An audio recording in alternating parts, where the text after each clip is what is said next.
Bonjour tout le monde, vous êtes sur Nos langues dans ton oreille, un podcast où on va parler livres, lecture, langue et peut-être même langage. Moi c'est Eric. Moi, c'est Isabelle. Et aujourd'hui Isabelle, puisque nous sommes dans une période où les théâtres ont réouvert, nous allons parler de... Théâtre, pour changer. Et plus particulièrement, nous allons nous intéresser à tout ce que les comédiens ne vont pas dire, c'est-à-dire les didascalies. Bon, mais avant ça, j'aimerais quand même savoir ce que tu as lu d'intéressant depuis la dernière fois. Ah, eh bien écoute, je suis très enthousiaste, puisque j'ai eu la chance de passer récemment par l'Affranchi, une petite librairie que j'aime beaucoup de Lille. Et vraiment par hasard, je n'achète pas de livres quasiment parce que je trouve que j'en ai déjà beaucoup à lire dans ceux que je possède et que je n'ai pas lu et que j'ai envie de lire. Mais j'ai craqué pour, un petit peu au hasard, pour un livre juste dont j'adorais le titre, qui est Toute passion abolie. D'accord. Qui est encore plus joli que le titre anglais, je trouve, qui est All Passion Spent de Vita Sackville-West. C'est un roman qui raconte comment Lady Slane, 88 ans, après la mort de son mari, ex-vice-roi des Indes, voilà, enfin, son mari décède, et ses enfants discutent de ce qu'ils vont faire de leur mère, chez qui elle va aller, chez qui elle va être placée. Et elle dit non, je ne vais aller chez aucun, enfin après débat intérieur dans chacun des enfants, elle dit non, je vais vivre toute seule dans une grande, enfin je vais louer une petite maison en banlieue de Londres et je vais vivre seule. Et voilà, c'est comment Lady Slane, 88 ans, décide pour la première fois de sa vie de vivre pour elle-même dans sa petite maison avec des petits vieux pour copains.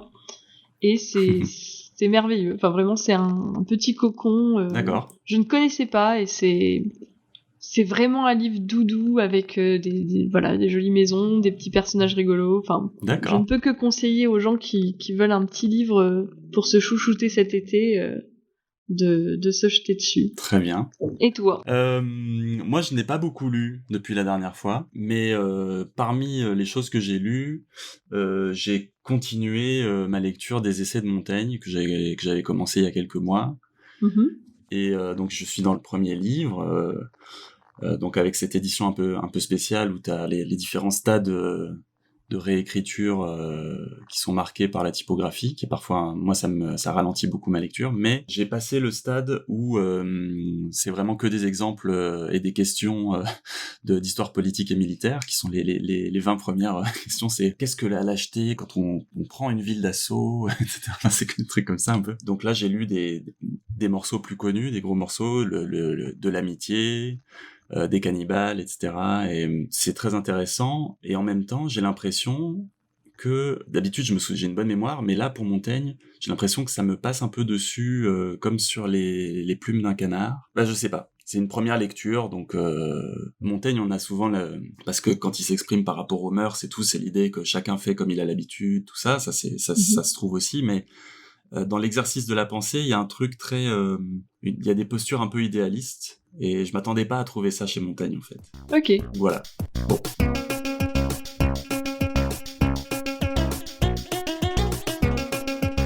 On aimerait bien vous mettre dans l'ambiance en vous parlant par didascalie, mais en fait, à partir du moment où on les prononce, c'est plus vraiment des didascalies, ou alors, justement, ça devient ce que les analystes appellent des didascalies implicites. On peut peut-être partir de là.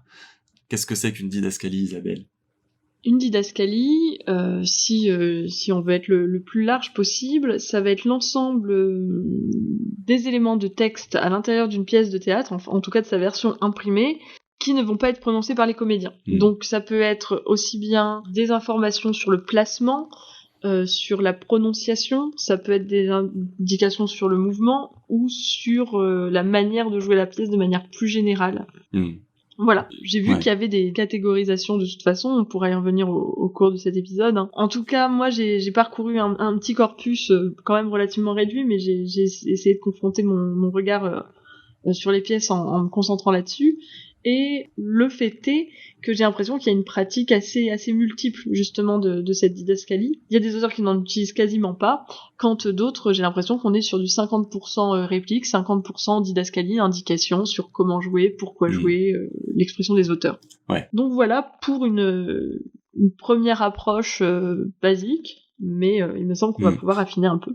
Ouais, je commencerai pour affiner Et pour au cas où on ait quelques spécialistes de l'écriture théâtrale et du texte de théâtre parmi nos oreilles fidèles, par dire on peut se dire qu'on évacue d'emblée la question des didascalies type le nom des personnages, les actes et tout, mais Ouais. qui rentrait en tout cas à une époque, je sais pas, enfin pour l'aspect théorique, je me suis surtout penché sur ce qui se disait à l'époque de Corneille. Ok.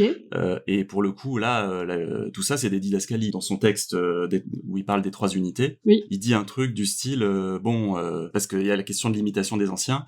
S'il s'agissait de faire tout comme les Grecs, on mettrait rien dedans, donc on saurait même pas combien il y a d'actes, combien il y a de scènes, parce qu'apparemment, alors je sais pas si entre-temps on a retrouvé des textes qui étaient un peu plus composés de la part des auteurs grecs, mais pour Corneille en tout cas, les pièces grecques c'est compact. Moi, ce que j'ai trouvé intéressant dans cette approche du théâtre par la didascalie, c'est que j'ai l'impression que c'est presque, sauf pour les auteurs, par exemple comme Beckett, qui vont en avoir un usage énorme. Enfin, vraiment, il y a vraiment des pages recouvertes de didascalie, d'indications scéniques. J'ai trouvé que il me semble que parfois, quand je lis du théâtre, je lis du théâtre plus que je ne le vois, encore que ça dépend des années. Oui. En tout cas, cette année, très clairement, j'ai plus lu de théâtre que je n'en ai vu. Ouais. Mais il me semble que mon regard les saute, parfois. D'accord. C'est pas forcément quelque chose que mon regard va se forcer à lire. Encore quand c'est des entrées de personnages, des mouvements, on va le voir. Mais elle sort, entre tel personnage. J'ai l'impression que c'est une lecture qui est presque inconsciente. C'est tu le vois passer, et ça les rapproche véritablement de leur usage sur scène. D'accord. Puisqu'ils sont, j'ai l'impression qu'ils vont encadrer les répliques et que mon regard de lecteur ne les traite que comme ça, que comme un encadrement, et je ne m'y arrête pas. J'ai pas de souvenir de didascalie marquante. J'ai dû me replonger dans des livres que par ailleurs j'aime bien. Au théâtre, j'ai l'impression d'avoir des souvenirs de répliques de toutes les œuvres que j'ai lues. Par contre, j'ai pas de souvenir d'une didascalie marquante. Ouais, c'est drôle parce que j'ai envie de te lire un peu, donc ça tient sur 2 paragraphes, mais je vais abréger ce que dit Corneille dans son discours des 3 unités sur la question des didascalies. Aristote veut que la tragédie bien faite soit belle et capable de plaire sans le secours des comédiens et hors de la représentation. Pour faciliter ce plaisir au lecteur, il ne faut non plus gêner son esprit que celui du spectateur, parce que l'effort qu'il est obligé de se faire pour la concevoir et la représenter lui-même dans son esprit diminue la satisfaction qu'il en doit de recevoir. Ainsi, je serais d'avis que le poète prit grand soin de marquer à la marge les menues actions qui ne méritent pas qu'il en charge ses vers, et qui leur ôteraient même quelque chose de leur dignité s'il se ravalait à les exprimer. Le comédien y supplée aisément sur le théâtre, mais sur le livre on serait assez souvent réduit à deviner, et quelquefois même on pourrait deviner mal, à moins que d'être instruit par là de ces petites choses. Donc, ce qui m'intéresse dans ce point de vue de dramaturge, on va dire, c'est que c'est l'inverse de ce que toi tu ressens par rapport au didascalie, j'ai l'impression. C'est-à-dire que pour lui, il y a un effort, tu vois, qui se fait chez le lecteur, et qui est vraiment de devoir s'imaginer, non pas lire des phrases, mais avoir des gens qui les disent devant ses yeux. Et du coup, pour lui, on dirait même que plus il va mettre de texte, en fait, et moins le lecteur va avoir à faire cet effort d'imagination. Et donc, au contraire, moins tu lis les didascalies, et plus, en fait, tu as d'efforts à faire pour te représenter. En tout cas, ça, c'est ce qu'il a l'air de dire. Oui, c'est assez intéressant cette posture sur les didascalies au XVIIe siècle, parce que justement, que ce soit Racine, Corneille, j'ai l'impression qu'on en a assez peu. J'ai été voir du côté de Molière aussi, où là, j'ai été étonnée je pensais qu'il y aurait une grosse différence entre les auteurs tragiques et les auteurs comiques, et finalement j'ai été étonnée d'en trouver pas tant que ça. Tu vois, même dans la scène, dans les Fourberies Scapin, la fameuse scène très burlesque où il se tape dessus, ça reste très très mince. Alors là, je suis à la scène 3 de l'acte 2. En mettant l'épée à la main, se mettant à genoux, se mettant entre deux pour empêcher Léandre de le frapper, à Léandre, le retenant, voulant frapper Scapin, voulant le frapper, le retenant, s'avançant pour le frapper, le retenant. Finalement, on a un mouvement, une fois qu'on a compris la dynamique de la scène, qui est, il y en a un qui veut taper sur l'autre et l'autre ne veut pas. Bon, je m'attendais à retrouver, enfin, la scène du sac, des choses comme ça, je m'attendais vraiment à voir visuellement les didascalies énormes par rapport au texte, et finalement, pas tant que ça. Il y a vraiment un usage ultra parcimonieux de ces indications scéniques, alors même que ce sont des scènes qui sont amusantes et sont construites autour de gestes. Oui. En même temps, moi, je trouve que c'est déjà beaucoup. Enfin, moi, j'ai vu une étude sur les didascalies chez Corneille, oui. Qui montre comment il y a une évolution dans le temps, en fait. Mais comme chez Corneille, l'évolution dans le temps, c'est aussi une évolution de la comédie vers la tragédie. Je pense que ça se recoupe un petit peu, mais qu'en tout cas, au début, il y en a beaucoup, et puis quand t'arrives à Suréna, il y en a un petit peu moins. Oui. Une des dernières pièces. Suréna. Mais que globalement, bah, la comédie, il y en a quand même pas mal, et on se posait la question par rapport à Racine. Je pense que Racine, c'est un cas très particulier. Par exemple, je suis tombé sur un site où tu peux, alors c'est pas super ergonomique, mais tu peux faire des recherches par didascalie. Par exemple, tu peux dire telle pièce et ça te montre les didascalies de la pièce. Et alors, par exemple, est-ce que tu sais combien de didascalies il y a dans Phèdre ? Il y en a au moins une. Oui, elle s'assoit. Voilà. Y en a-t-il d'autres ? C'est quasiment la seule. Il y en a 8 en tout. Mais en fait, on pourrait même dire, si on accepte une dont on n'a pas parlé, qui est la didascalie initiale, qui sert à préciser le lieu au début des pièces classiques, il y en a 7, dont une, c'est une question d'adresse, à qui parle Phèdre. Et ensuite, on a seul. Donc, en fait, il y en a 5 qui sont simplement pour indiquer que la scène est de type, enfin, je sais pas, c'est un monologue, tu vois.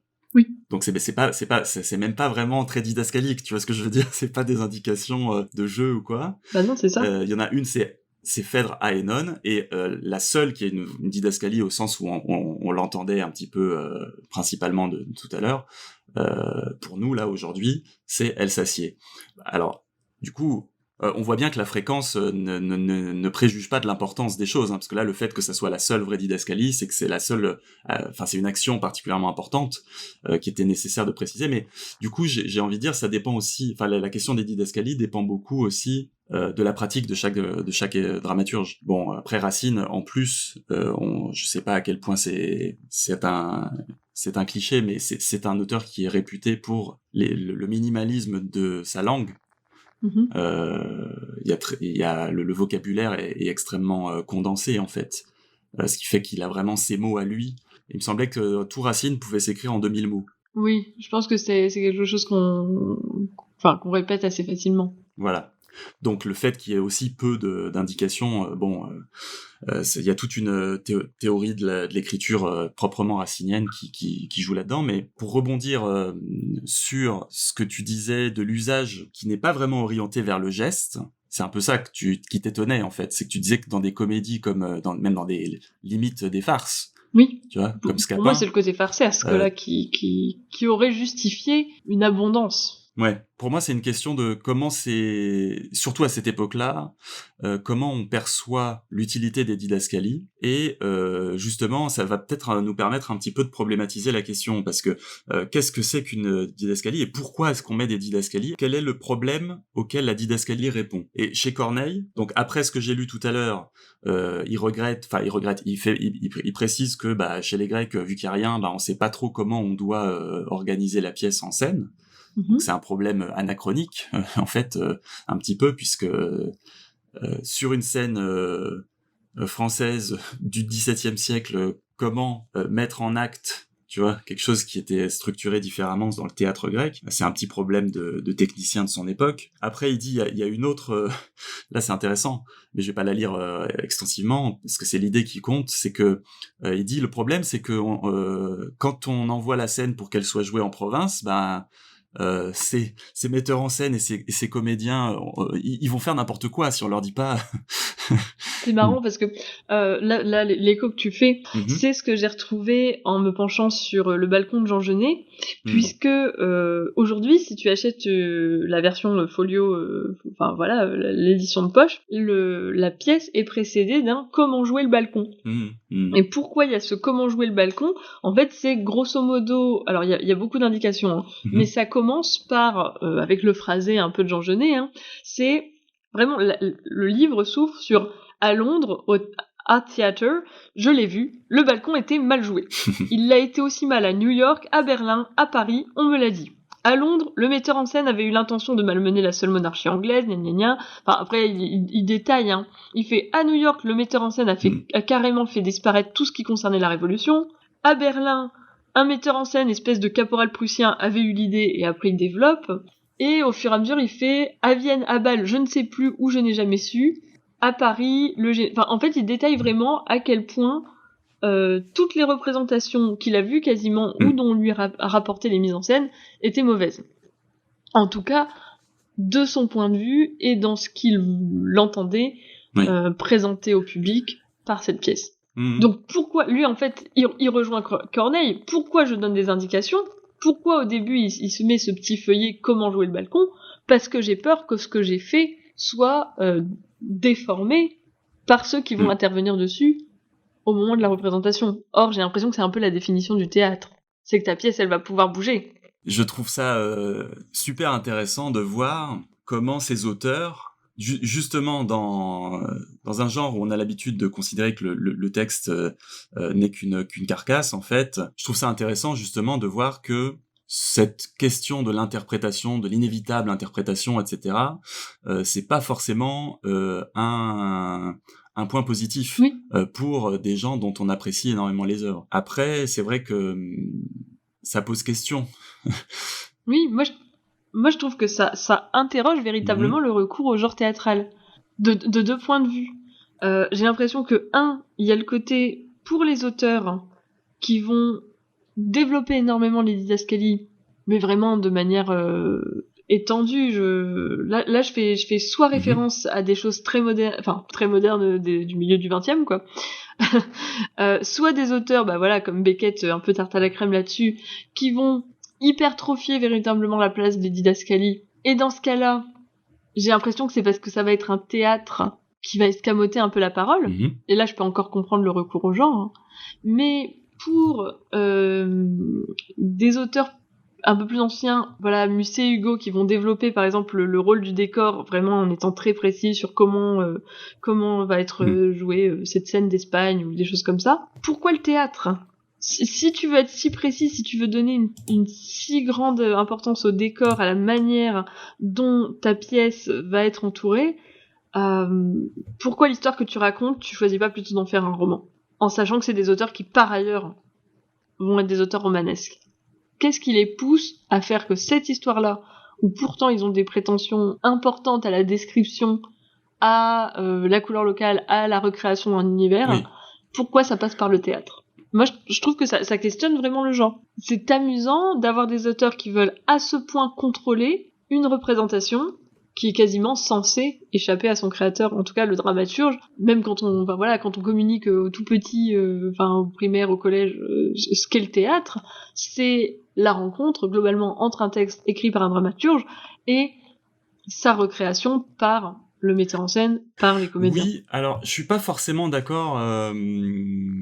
Enfin, je vois ce que tu veux dire et ça, bien sûr, ça, c'est une analyse qui a sa cohérence, etc. Mais je pense que le fait de partir de la question du contrôle et de la didascalie, en fait, c'est le fait de partir du théâtre comme forcément voué à être interprété. Si tu pars de ça, effectivement, on peut questionner le choix du théâtre comme moyen d'expression, on va dire, pour mettre en place une histoire ou une situation, etc. Mais ça peut être aussi beaucoup d'autres choses, tu vois, ça peut être la question de la physicalité, la question de que ça soit reçu en même temps par un groupe de personnes, tu vois, on parle souvent de l'aspect politique du théâtre parce que c'est un moment où les gens se rassemblent, etc. Tu vois ce que je veux dire ? Oui, surtout en ce moment. Donc, oui, en plus. Je pense que le fait de partir de la question de l'interprétabilité du texte, c'est une lunette un petit peu réductrice et donc pour répondre à la question qu'est-ce qui fait qu'ils choisissent le théâtre, je pense qu'on a une foule d'autres motifs qui peuvent justifier ce choix et qui déproblématisent du coup le lien entre des didascalies pour contrôler et le fait que forcément, ne serait-ce que parce que ça se rejoue tous les soirs et qu'il peut y avoir des imprévus, ce sera pas le texte le plus adapté pour un truc où tu contrôles tout, tu vois. En fait, c'est pour moi je dirais si le théâtre c'est un peu un truc qui est à la frange de la parole, puisque ça implique aussi de l'espace, tu vois, du geste, etc. Enfin, là, dans ce cas-là, la question des didascalies, elle pose pas ce problème que tu soulèves, tu vois ce que je veux dire? Puisque ça devient juste l'interprétabilité devient juste une conséquence fâcheuse, tu vois? En fait, je trouve ça paradoxal que les didascalies, Oui. elles m'apparaissent presque comme un carcan qui vient se poser sur un genre plutôt libre dans les effets qu'il produit. Ouais. Et donc c'est une caractéristique générique, l'usage des didascalies, qui s'oppose à son propre genre. En vérité, c'est ça. Ça me semble paradoxal de développer les didascalies, d'autant plus quand elles s'intéressent surtout à contrôler des représentations postérieures, alors qu'il me semble que c'est le cœur de la pièce de théâtre. C'est ce qui fait que, d'une certaine manière, c'est ce qui fait que j'ai l'impression que je peux aller au théâtre voir la même pièce plusieurs fois, je ne peux pas aller au cinéma. Moi, je sais qu'il y a des gens qui le font, mais je peux revoir un film, mais il faut que je l'ai oublié. Je vais avoir du mal à regarder en boucle un même film. Oui, en tout cas, j'y trouverai pas le même plaisir. Oui, voilà, j'allais dire sans passer par la question de physiquement, je sais pas comment dire, pas physiquement, mais que phénoménologiquement, oui, il y a quand même une différence dans le sens où le film, c'est comme de relire un texte, c'est à chaque fois la même chose dont tu fais l'expérience. Alors que une pièce de théâtre, même si tu vas voir la même mise en scène 2 soirs d'affilée, ça sera pas exactement la même chose parce que ou alors ça sera beaucoup plus rare d'avoir 2 fois exactement le même. Je vois ce que tu veux dire, et c'est vrai que de le formuler sous la question d'un paradoxe, c'est plus clair pour moi, parce que au début, ce qui a fait que j'ai réagi, c'est que voilà, si la question c'est simplement d'interroger un choix, il peut y avoir 50 autres raisons de choisir le théâtre plutôt que le roman, ou tu vois, des choses qui dépassent le cadre de la didascalie. Mais par contre, effectivement, ça met ce paradoxe que tu cibles. Pour moi, ça ouvre aussi la question de les didascalies ne se résument pas à cette volonté de contrôle des auteurs. On a déjà vu chez Corneille qu'il y avait aussi une question de faciliter la lecture, disons d'enrichir l'expérience de ces pièces pour les gens qui ne les voient pas représentées. Oui. Ça permet d'aborder aussi cette question-là, la question de ce qu'on appelle le théâtre dans un fauteuil, donc des pièces qui semblent plus ou moins avoir été écrites véritablement pour être lues. Et là, c'est là que tu m'apprends avec ton recours au classique, c'est que je ne savais même pas que ça pouvait être envisagé par le... Enfin, tu vois, que Corneille imagine que sa pièce puisse être lue. Oui. Pour moi, c'était quelque chose d'anachronique. Ouais. Je suis étonnée qu'il ait pris en compte la possibilité d'une lecture de son œuvre. C'est le détour par Aristote qui lui permet de faire ça, etc. Et c'est aussi un débat. Je pense que c'est une question de. Et il est plus poète que dramaturge, et en même temps, quand tu le compares, quand tu vois comment il s'oppose avec, je crois que c'est l'abbé d'Aubignac, qui est donc un théoricien qui a écrit un livre à l'époque donc de Corneille qui s'appelle La pratique du théâtre, et lui il dit en fait que, je résume, il dit que tout doit être dans les vers. C'est-à-dire que le théâtre c'est un art de la parole, et que donc tu mets pas de didascalie dans ton texte parce que tout doit tenir dans ce que disent les comédiens. Donc c'est un peu ambigu en fait. En fait, plus j'y réfléchis, c'est pas un conflit entre le texte lu et la pièce. C'est qu'est-ce qui dans la pièce doit être représenté. Et donc pour lui, si tu mets je résume sans doute de manière très injuste, mais si tu mets deux comédiens face à face, ça suffit. Parce que le texte doit être suffisamment beau pour que tout passe par la parole. Et donc là, Corneille dit, bah non, quand même pas. Regardez, d'ailleurs, Aristote le dit. Et tout.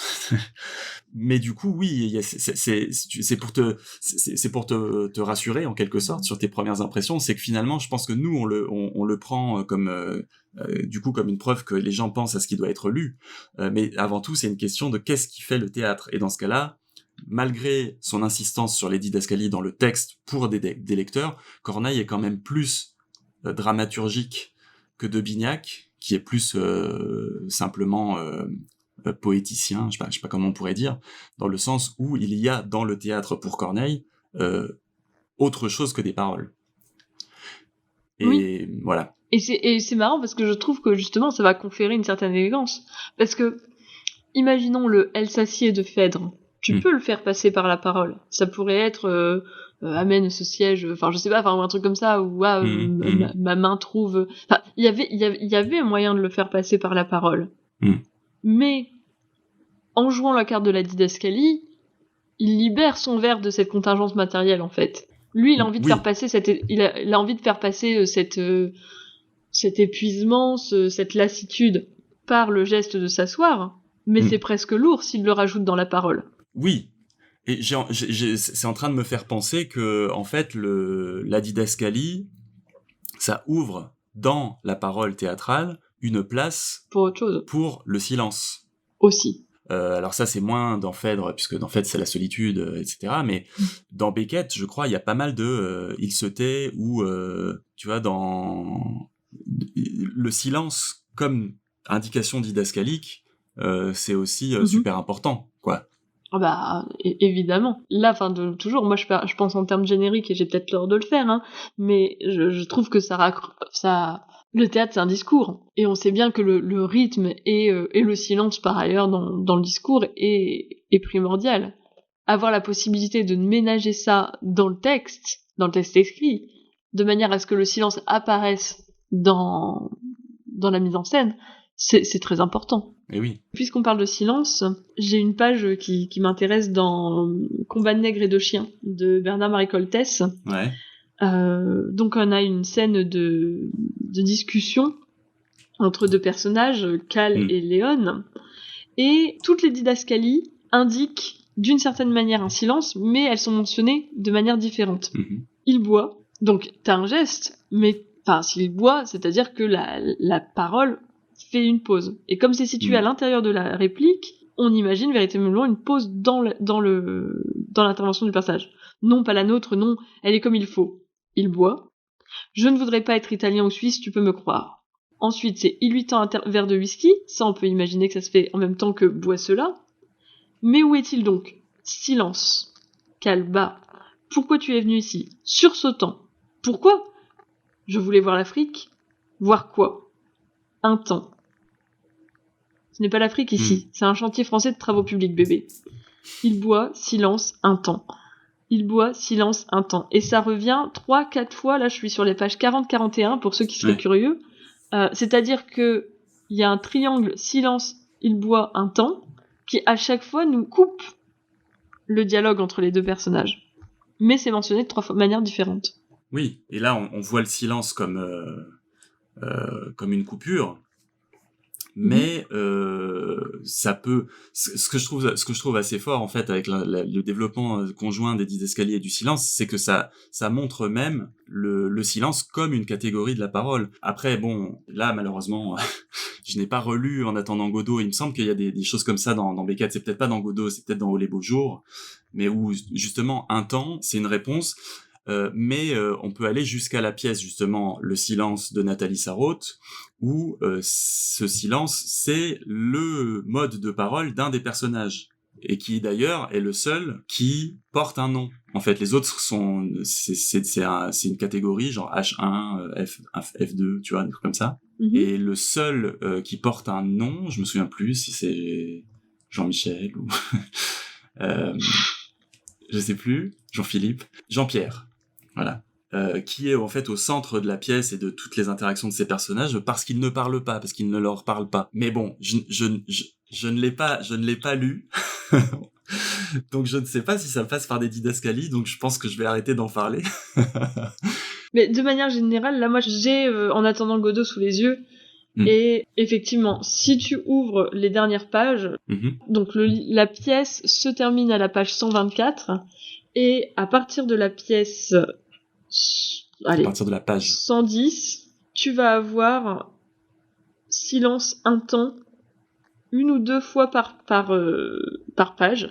Et plus tu t'approches de la fin, plus tu as non seulement la multiplication des occurrences de silence, mais en plus, ça va devenir différent d'un point de vue typographique. C'est-à-dire qu'au début, tu as silence ou un temps entre parenthèses en fin de réplique, et petit à petit, tu vas avoir silence sans parenthèse, aligné à droite, et donc le silence ne fait plus suite à la réplique d'un personnage, ce n'est plus un temps dans le rythme. J'ai l'impression qu'en gros, quand il est entre parenthèses à la fin d'une réplique, il fait partie de cette réplique. Par contre, à partir du moment où il n'y a plus les parenthèses, où il est isolé sur une ligne seule alignée à droite, alors le mot silence en italique, par contre, est une réplique à part, prononcée par personne. C'est-à-dire que c'est le règne du silence. C'est pas le personnage qui marque un temps dans son élocution ou l'autre qui attend avant de répondre. C'est véritablement qu'il y a un nouveau personnage, je mets tous les guillemets possibles autour, qui est ce silence, qui est ce temps. Oui, c'est bien vu. Et je rajouterais, pour compléter, ou pour conclure peut-être, le silence, c'est pas la même chose que l'absence de parole, tu vois ce que je veux dire ? C'est que ne rien dire, il y a un malaise. Le fait est que c'est compliqué. Ça peut être un malaise, parfois. Ça peut être de la, après selon la situation, mais c'est signifiant, c'est ça que je veux dire. C'est pas du rien, c'est pas l'absence de bruit. C'est pas le zéro bruit. Enfin voilà, pour moi ça faisait autre chose que, si je résume, parce que j'ai encore quelque chose à dire sur les didascalies, Isabelle, et j'ai encore quelque chose où j'aimerais avoir ton avis.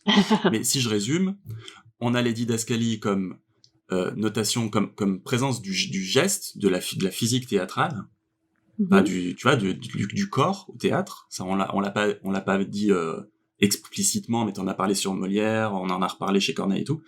Il y a la didascalie comme fonction de contrôle de l'interprétation et de la mise en scène, ou de l'imagination des lecteurs. La présence du silence, ça, c'est arrivé pour moi de manière ça a fait éruption dans notre discussion, mais je trouve ça intéressant. Ça fait de la place au silence comme catégorie de la parole. Jusque-là, tu es d'accord ? Jusque-là, je suis d'accord. Alors, pour moi, il y a une cinquième question qui va rapprocher l'écriture théâtrale de l'écriture tout court. Mais pour poser cette question, j'ai besoin de te lire une didascalie un peu longue qui vient de la pièce Les Aveugles de Maurice Maeterlinck. Je suis tout oui. Donc c'est la didascalie initiale. Alors, acte unique. Une très ancienne forêt septentrionale, d'aspect éternel sous un ciel profondément étoilé. Au milieu, et vers le fond de la nuit, est assis un très vieux prêtre enveloppé d'un large manteau noir. Le buste et la tête, légèrement renversés et mortellement immobiles, s'appuient contre le tronc d'un chêne énorme et caverneux. La face est d'une immuable lividité de cire où s'entr'ouvrent les lèvres violettes. Les yeux muets et fixes ne regardent plus du côté visible de l'éternité et semblent ensanglantés sous un grand nombre de douleurs immémoriales et de larmes. Les cheveux, d'une blancheur très grave, retombent en mèches raides et rares sur le visage plus éclairé et plus las que tout ce qui l'entoure dans le silence attentif de la môme forêt. Les mains amaigries sont rigidement jointes sur les cuisses. À droite, 6 vieillards aveugles sont assis sur des pierres, des souches et des feuilles mortes. À gauche, et séparés d'eux par un arbre déraciné et des quartiers de roc, 6 femmes, également aveugles, sont assises en face des vieillards. 3 d'entre elles prient et se lamentent d'une voix sourde et sans interruption. Une autre est très vieille. La 5e, en une attitude de muette démence, porte sur les genoux un petit enfant endormi. La 6e est d'une jeunesse éclatante et sa chevelure inonde tout son être. Alors je m'arrête là, ça continue encore un peu, mais je pense qu'on a tout ce qu'il nous faut. J'étais à fond. Bon, pardon.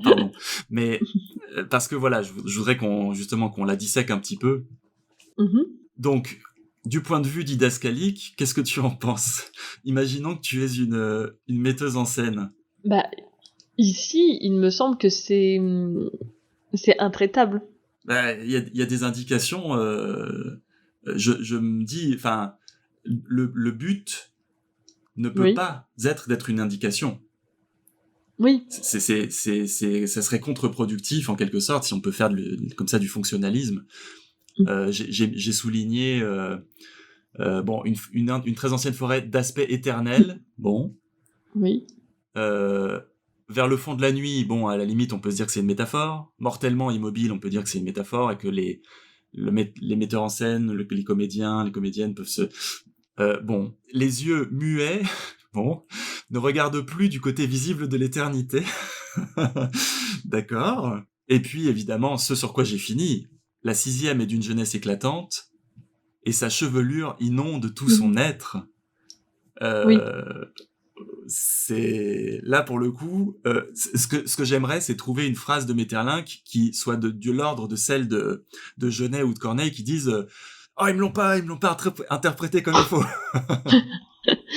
Mais en même temps, et Oui. c'est là qu'il y a toute l'ambiguïté du genre, hein, j'ai l'impression que dans cet extrait, tous les passages que tu as surlignés là, en parlant d'aspect éternel, mortellement immobile, de la chevelure qui inonde l'être, effectivement, c'est impossible à mettre en scène en l'état.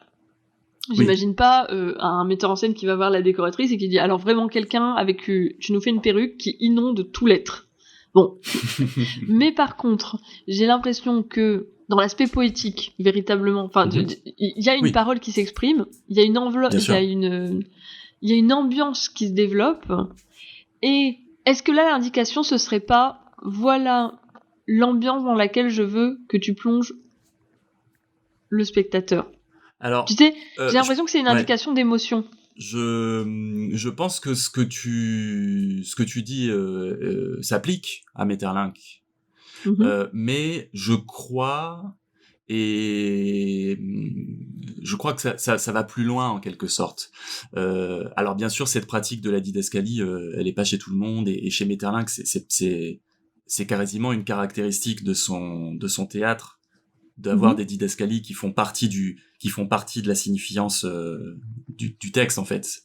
Mais ça ouvre aussi, je pense, une fenêtre possible sur l'utilisation des didascalies et la façon dont ça participe à l'ambiance. Je pense que c'est pas simplement, enfin justement par l'ambiance, mais ça rentre dans le système des mots qu'il y a dans toute son œuvre. Donc si ça intéresse quelques-unes de nos oreilles d'en savoir plus sur Maeterlinck et sa pratique de la didascalie et du théâtre, moi toutes mes idées je les sors plus ou moins digérées parce que je l'ai lu il y a longtemps, mais d'un livre de Gérard Desson qui s'appelle Maeterlinck, le théâtre du poème, et qui montre comment justement il y a une poéticité, c'est-à-dire une pratique du langage qui traverse tout chez Maeterlinck, et donc à la fois je pense que dans les effets c'est exactement ce que tu dis, c'est-à-dire que les didascalies donnent déjà une ambiance, mais ça va même plus loin que ça dans le sens où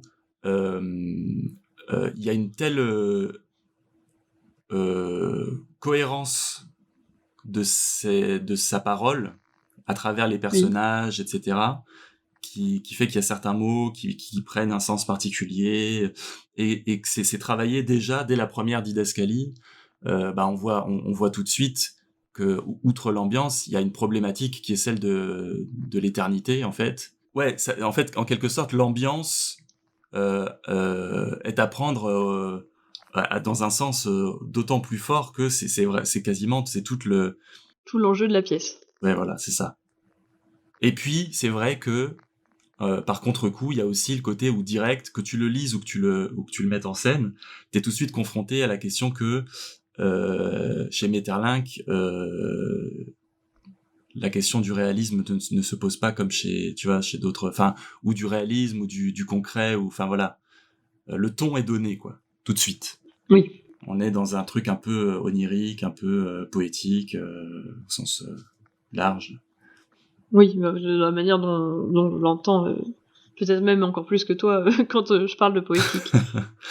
Bah oui, mais ça me chagrine de dire ça comme ça parce que au contraire, justement, enfin là pour le coup, chez Maeterlinck, c'est le lien entre poétique au sens courant, on va dire, de voilà un petit peu esthétique ou un peu rêveuse, etc. Mais en fait, derrière cette coquille, il y a aussi le poétique au sens fort où tout fait sens en fait dans ses paroles. La moindre virgule est porteuse de tout ce qui est dit en fait et de toute la parole de ce texte. Bon, poétique au sens où il n'y a pas un mot en trop au sens artistique, quoi. Oui, et je vais encore rebondir toujours avec mon même truc, hein. C'est-à-dire que je reviens avec Coltès, aussi sur la didascalie initiale, qui n'a rien de cette didascalie classique, nom des personnages dans un château en Espagne, enfin voilà. Parce que lui, j'ai l'impression que c'est à la fois beaucoup plus développé, enfin pas comme pourrait le faire Maeterlinck pour le coup là, et à la fois c'est presque de l'ordre de la liste de courses. Donc ça commence dans un pays d'Afrique de l'Ouest, du Sénégal au Nigeria, un chantier de travaux publics d'une entreprise étrangère, donc très flou. Ensuite en italique, il décrit les personnages: Horn, 60 ans, chef de chantier; Albury, un noir mystérieusement introduit dans la cité; Léon, une femme amenée par Horn; et Cal, la trentaine, ingénieur. Et ensuite, et c'est là que c'est ce qui m'intéresse le plus, deux choses: lieu, la cité, entourée de palissades et de miradors où vivent les cadres et où est entreposé le matériel. Et là, t'as des tirets: un massif de bougainvilliers, une camionnette rangée sous un arbre. Deuxième tiré: une véranda, table et rocking chair, whisky. Tu vois, dans les lieux, il indique whisky. Et quel est l'intérêt de mettre whisky si ce n'est de construire une ambiance?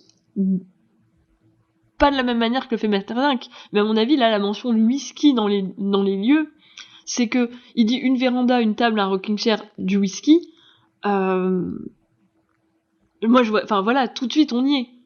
Il a pas besoin d'en dire plus. La porte entrouverte de l'un des 20 calots. Finalement, je trouve ça amusant qu'il y ait un tel petit détail qui va se faire déployer toute une ambiance. Ouais. Et d'ailleurs, il rajoute, et chose que je retrouve moins dans des auteurs plus anciens, une ambiance sonore. Il fait les appels, et c'est pas mentionné, mais il met les appels de la garde, bruit de langue, de gorge, choc de fer sur du fer sur du bois, petits cris, hoquets, chant bref, sifflets, qui courent sur les barbelés, etc. J'abrège, hein. Mais il pose une ambiance sonore. Alors que c'est un texte qui date de 1989, si je ne me trompe pas. Ouais. Donc 1979, et non pas 1989. Donc c'est quand même une pièce relativement récente, et dès la didascalie initiale, puisqu'on parlait de l'importance du silence, lui, il aborde autre chose, qui est du domaine de ce qu'on entend, mais qui n'est pas du domaine de la réplique. Ouais. C'est-à-dire que la didascalie, on va plutôt avoir tendance à dire c'est ce qu'on voit, alors que là c'est ce qu'on entend, à savoir un bruit de fond qui participe aussi d'une ambiance. Il y a le whisky, mais il y a les bruits de gorge, il y a les chocs de fer, il y a des hoquets au loin, il y a des sifflets. Bah oui, j'ai l'impression que on pourrait presque finir là-dessus, après avoir vu tous ces usages différents de la didascalie. C'est que donc on était parti de cette intuition qu'il y en avait pas chez les Grecs, et maintenant il y en a plein. Mais c'est aussi que le rapport du théâtre dans le contemporain en tout cas, à la parole, c'est distendu en fait. Et maintenant la parole n'est qu'un des éléments parmi d'autres de la pratique théâtrale, à tel point qu'il y a des pièces sans texte, il y a des pièces composées entre guillemets uniquement de didascalie, il y a des trucs, moi je regardais un peu les dernières créations de Beckett, il y a aucune parole en fait. Quad par exemple, c'est que des gens qui marchent. Bon, ça a été, en plus, bon, c'est bien, on pouvait le regarder, ça a été enregistré pour la télé allemande en 82, je crois. Ah, je savais pas, tiens. Je vais aller voir ça. Mais donc voilà, c'est juste quatre gens qui marchent. Et donc il y a quelque chose de finalement la didascalie grignote le théâtre en portant tout ce qui justement Enfin, elle est un révélateur pour nous lecteurs, puisque vous avez remarqué qu'on n'a pas beaucoup parlé du théâtre sur la scène, mais bon, en même temps, on l'a dit, on allait parler de livres, et donc pour les lecteurs, la didascalie montre l'évolution de la pratique du théâtre, pour reprendre le terme d'Aubignac, qui se fait vers de plus en plus de diversité dans la signification, qui ne passe plus seulement par les mots. Oui, il ne passe plus par les mots, et j'ai l'impression qu'il y a aussi peut-être, mais je me trompe peut-être, tout l'aspect technique qui y aide, puisque maintenant, si tu vas voir des pièces de théâtre, t'as souvent le recours à la vidéo, et t'as quand même des techniques de diffusion de son, t'as des jeux de lumière qui ne sont pas ceux qu'on avait au XVIIe siècle. Et donc ça, c'est aussi quelque chose qui est à prendre en compte dans l'écriture. C'est que je peux décider d'utiliser un projecteur, je peux décider, si j'ai ça en tête en tant qu'auteur, je peux le transmettre. Alors que même quand on veut être très précis, enfin, on va en parler à mon avis dans la dernière partie, puisqu'on va parler de ton enfin, je révèle déjà ton extrait avec le tonnerre. Il me semble qu'aujourd'hui on a des moyens différents de ceux de l'époque de retranscrire sur une scène une tempête. C'est vrai, mais pour avoir le dernier mot, parce que je suis quelqu'un d'infâme, je nous poserais la question de savoir si finalement cette pratique du théâtre avec moult effets n'est pas la conséquence du développement des didascalies ces 400 dernières années, plutôt qu'une cause principale ou annexe. Ah oui. Dans le sens où ce serait les représentations de ce qui peut être le théâtre qui fait qu'on va aller chercher des équipements plus que l'inverse. Mais bon. Tu inverses tu inverses le sens. Voilà. Donc, les personnes qui ont identifié, en général, ont plutôt encore inversé nos extraits. Hein. On pense toujours que je suis toi et que tu es moi. D'accord. Et alors, pour le premier extrait, je le lis, puisque c'était le mien. La fille se cabre, fait entendre un hennissement de plaisir et s'agenouille comme un cheval de cirque devant le général. C'était un extrait du Balcon de Jean Genet, que j'ai déjà évoqué plus tôt, et de fait, ça induit les gens en erreur sur le thème, puisque les gens nous ont dit comme thème, alors on a eu plusieurs suggestions, notamment le cul, mais en majuscule, hein, évidemment. Ouais. J'ai eu les métaphores, le féminisme dans la littérature à travers les siècles, ça aurait été quand même marrant avec l'histoire du tonnerre, où j'existe entre les sons à l'écrit, et là, on voit que les cieux de la tête touchent quelque chose de notre sujet, hein, ou la sexitudinée, tel que c'est, je le dis tel que c'est écrit, hein. En latin. Voilà. Donc clairement, on est parti sur quand même soit on est sur de la métaphore, soit on est sur du cul, hein, globalement. Ce qui n'était pas si éloigné de mon extrait, puisque le balcon, ça se situe dans un bordel. Donc, dans un bordel de luxe pendant la Révolution, on a plusieurs mises en scène assez théâtrales, justement, entre des prostituées et leurs clients, qui vont eux-mêmes recréer des scénettes un peu caricaturales, notamment dans les relations de pouvoir. Et voilà, j'avais choisi cette didascalie parce qu'elle m'amusait, elle me semblait pas si évidente. Ouais, donc d'où mon choix. Bah oui. Il y a quelqu'un qui l'a trouvé. Il y a quelqu'un, Marie-Laure, qui a identifié le balcon. Super. Laure nous a dit ça remonte à un siècle très très ancien, j'espère. Et voilà. Pour l'extrait numéro 2, alors que je pensais qu'il y aurait quand même plus d'engouement, puisque on est quand même sur une pièce classique qui peut quand même avoir un écho plus grand c'est quand même le corpus, j'ai l'impression que Corneille, Racine, Molière, on se les fait tous à un moment un peu à la chaîne. Je sais pas. Et ouais. personne. Ouais.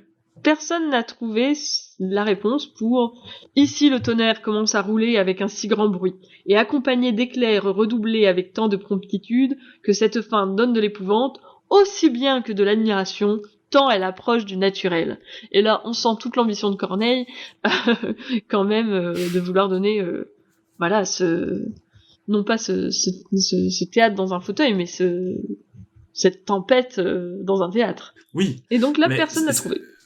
Personne n'a trouvé. Après, c'est pas une pièce très connue de Corneille, hein. C'est Andromède. C'est à l'acte 2, scène 4. Et donc, ça fait partie de ce que la critique appelle ces pièces à machine, je crois. Où pour le coup le but justement c'est d'aller du côté des pièces antiques où t'avais le fameux Deus Ex Machina, ou d'avoir du spectaculaire en fait, et que ça tienne pas tout simplement entre les comédiens. C'est des pièces à effet, je crois qu'on pourrait appeler ça. Oui. Mais du coup c'est pas celle qu'on a retenue de Corneille, en tout cas dans c'est pas les plus célèbres, quoi. Après, je l'ai pas lu, donc... Peut-être justement parce qu'elles sont moins... Ouais. Voilà, c'est pas le texte qui reste. Ouais. Mais ce qui m'intéressait aussi, c'est pour ça que j'avais choisi cet extrait-là, c'est que ça faisait déjà un pont vers Maeterlinck, c'est que la didascalie programme que ça nous donne de l'épouvante, aussi bien que de l'admiration. Alors bien sûr, c'est tant que... Donc c'est un but pour la mise en scène. Mais moi ça me paraissait pas, tu vois, du coup ça me paraissait pas programmable. Tu peux pas décider que ça va donner de l'épouvante, et du coup je trouvais ça drôle. Je mettais ça dans l'irreprésentable, l'usage de didascalie pour faire de l'irreprésentable. C'est le naturel. C'est le naturel qui me plaît beaucoup, parce que je vois pas comment au XVIIe siècle on peut envisager que ce soit parfaitement naturel d'essayer de recréer un orage sur scène. Mais peut-être que je sous-estime l'ingéniosité des petites mains du théâtre classique. Ouais. Attends, une plaque de métal, ça peut faire trembler. Voilà. Voilà pour nous. Ils se retirent dans leur chaumière. C'est l'heure, effectivement, avant de vous quitter, nous revenons sur scène pour vous saluer. En précisant donc que nous sommes joignables. Nous sommes très joignables. Nous sommes très joignables sur plusieurs supports. Donc là, j'ai surtout lu la plupart des réactions qui nous viennent d'Instagram. Hein. Elles sont assez nombreuses, assez faciles. À chaque fois, avant l'épisode, je fais une story avec quelques questions, hein, en plus des extraits.